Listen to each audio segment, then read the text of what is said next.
Hello mga ka-nature. Kumakain po ba kayo ng crab? Masdan nyo po ang mga crab na ito. Dami. Tinakpan na yung buong kalye sa dami nila.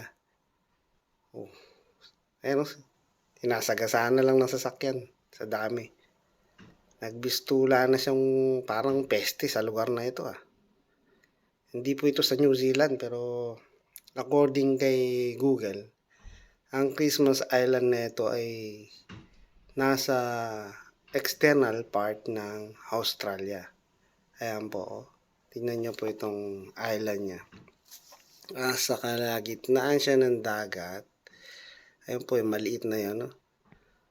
Na malapit sa island ng Jakarta, Indonesia. Pero according kay Google, yun na nga, part siya ng Australia.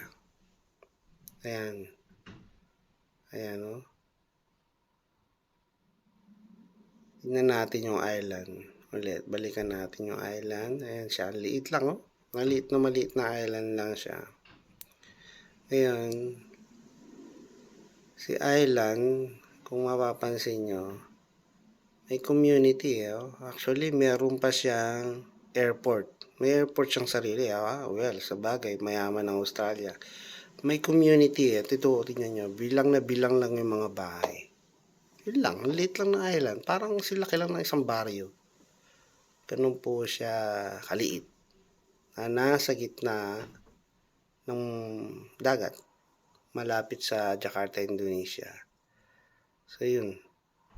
Kumakain ka man nito, parang gusto mo manghuli. Pero, pag nakita mo tong ganyang karami, parang mapapa-atras ka eh. Baka matakot ka mahuli eh, no? Grabe.